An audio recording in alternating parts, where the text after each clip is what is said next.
Bonjour à toutes et à tous, dans cette vidéo, on va vous expliquer tout ce qu'il faut savoir sur les limites, les formules à connaître.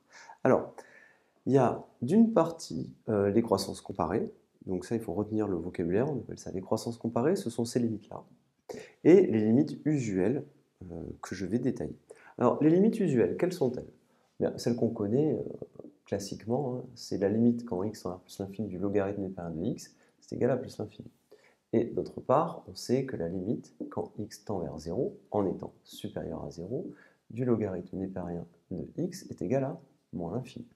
Ces limites-là sont à connaître, ce sont les limites usuelles, pas de difficulté. D'autre part, vous avez ce qu'on appelle les croissances comparées. Alors, ce sont les limites, d'une part, il faut bien faire la distinction entre lorsque x tend vers 0, en étant positif, et quand x tend vers plus l'infini.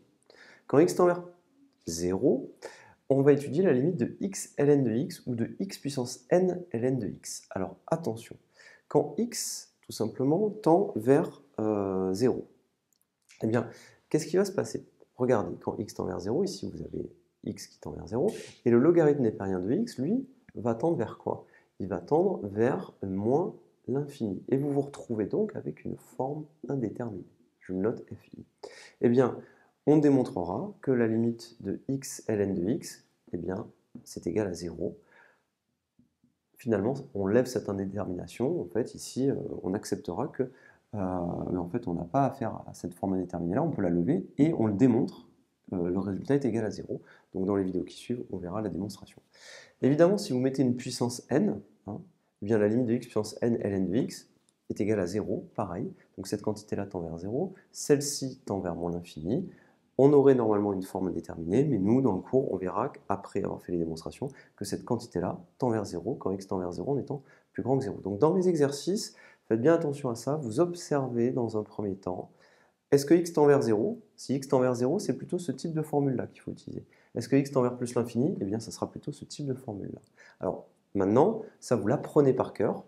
Donc, vous retenez x ln de x, c'est lorsque x tend vers 0, ou x puissance n ln de x. Et le résultat, c'est toujours égal à 0, quand x tend vers 0. Quand x tend vers plus l'infini, il n'y a pas de difficulté. Hein. Quand x tend vers plus l'infini, cette quantité-là tend vers plus l'infini, celle-là tend vers plus l'infini, il n'y a pas de forme indéterminée. Donc le résultat, ce serait plus l'infini lorsque x tend vers plus l'infini. Faites bien attention. Maintenant, quand x tend vers plus l'infini, regardez, ici on a une forme indéterminée, encore une fois. Cette quantité-là tend vers plus l'infini, et celle-ci tend elle aussi vers plus l'infini. Et on a affaire à une forme indéterminée. Eh bien, le résultat, c'est qu'en réalité, on tend vers 0. Alors, comment est-ce qu'on le retient? Eh bien, même si on a une puissance énième, hein, le résultat est le même. L'idée, c'est que rien n'est plus lent que le logarithme. Donc, vous vous dites que cette quantité-là, elle tend vers plus l'infini, mais lentement. Et celle-ci, de toute façon, tend plus vite vers plus l'infini. Donc cette quantité-là, si vous voulez, c'est la quantité qui va tendre le moins vite vers plus l'infini. Donc vous imaginez que vous avez quelque chose qui tend vers plus l'infini comme ceci, en faisant 0, 0,1, 0,11 par exemple. Et au dénominateur, vous avez une quantité qui, elle, tend très vite vers plus l'infini. Par exemple, 10, 100, 1000, et ainsi de suite. Donc le quotient va tendre, lui, vers 0, si vous voulez, parce que cette quantité-là explose, si vous voulez, par rapport à celle-là. Celle-là, elle va tendre beaucoup plus vite vers plus l'infini, ce qui veut dire que vous allez avoir un quotient où le numérateur, si vous voulez, va faire 0,1, 0,11, 0,12 et ainsi de suite. Et au dénominateur, ça va faire 10, 100, 1000, et donc le quotient va tendre vers 0. C'est juste une idée pour essayer de comprendre les choses, hein, pour les sentir, si vous voulez. Mais ce que vous pouvez vous dire, c'est que le logarithme tend vers plus l'infini, mais très lentement, alors que le dénominateur, lui, va toujours plus vite, parce qu'il n'y a rien de plus lent que le logarithme. On peut imaginer ça. C'est un moyen mnémotechnique. Donc ça, ces formules-là, c'est les croissances comparées. Dans les exercices, quand x tend vers 0, c'est cette formule. Quand x tend vers plus l'infini, c'est cette formule. Il faut essayer de faire apparaître ça. Maintenant, on va écrire une autre formule un petit peu particulière qui fait partie des limites usuelles. Je vais effacer, parce que cette formule-là, j'ai envie de l'écrire et de vous la faire calculer. Donc, c'est un petit exercice qui, en même temps, est une formule fondamentale à connaître. Alors, je vais l'écrire ici.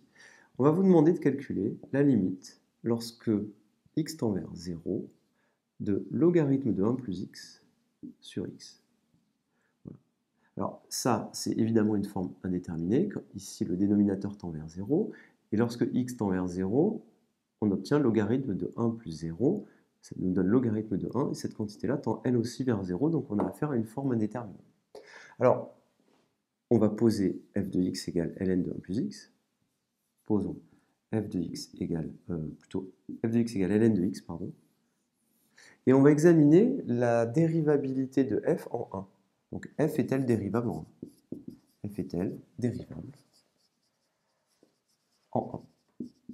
Alors, vous savez comment on fait pour examiner la dérivabilité de f en 1. En réalité, l'examen de la dérivabilité de f en 1 nous donnera une nouvelle formule qu'il faudra apprendre. Donc ce qu'on veut examiner, c'est la limite, quand x tend vers 1, de f de x moins f de 1 sur x moins 1. Ça, vous l'avez déjà vu en première sur les notions de dérivabilité. On peut l'écrire autrement, si on veut. Vous voyez bien que le petit x tend vers 1, ici.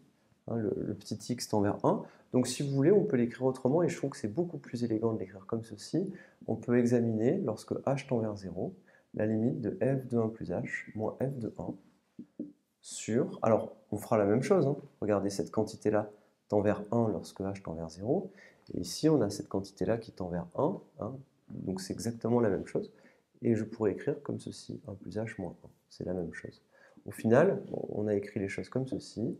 La limite quand h tend vers 0 de f de 1 plus h moins f de 1 sur, alors 1 plus h moins 1, ça fait h. Alors je vous engage, hein, si vous avez des difficultés sur la dérivabilité, à revoir les vidéos sur la dérivabilité de la classe de première. Alors ici, on va remplacer f par ce que c'est-à-dire f, c'est logarithme, donc on obtient logarithme de 1 plus h moins logarithme de 1 sur h. Il se trouve que logarithme de 1, vous savez que ça fait 0. Donc on obtiendra quoi? On obtiendra la limite, lorsque h tend vers 0, de logarithme de 1 plus h sur h. Et cette quantité-là, elle est égale à quoi? Vous savez que la fonction logarithme, elle est dérivable. Vous le savez, elle est dérivable sur 0 plus l'infini. Donc, le résultat qu'on obtient, c'est f' de 1. Et oui, puisque f est dérivable en 1. Mais f', on connaît. Je vous l'ai donné. f' de x, c'est égal à 1 sur x. Donc f' de 1, c'est 1 sur 1, c'est-à-dire c'est 1. Ainsi, le résultat qu'on obtient, c'est 1. Et donc, en exploitant la dérivabilité de f en 1, on obtient un nouveau résultat, qui est le suivant, qui est que la limite, lorsque h tend vers 0, de ln de 1 plus h sur h, lorsque h tend vers 0, eh bien c'est égal à 1, tout simplement. Donc ça, c'est une question de cours qu'on peut très souvent vous poser, et c'est très simple. F est-elle dérivable en 1? La réponse, c'est oui. Vous écrivez la limite de f de 1 plus h moins f de 1 sur 1 plus h moins 1, c'est-à-dire ici on écrira h. Ça, c'est une formule de cours sur la dérivabilité que vous avez vue en première. Vous l'adaptez et vous remplacez f par le logarithme, tout simplement. Et vous savez que le résultat, c'est égal à f' de 1, mais f' de 1, vous le connaissez, c'est égal à 1, tout simplement. Et vous avez donc cette formule qu'il faut connaître. Je vous la réécris ici, si vous n'en souvenez plus. C'est la limite, lorsque h tend vers 0, du logarithme de 1 plus h sur h, et bien ça, c'est égal à 1, tout simplement. Formule vraiment à connaître. Donc pour résumer, vous avez les croissances comparées, quand x tend vers 0, quand x tend vers plus l'infini.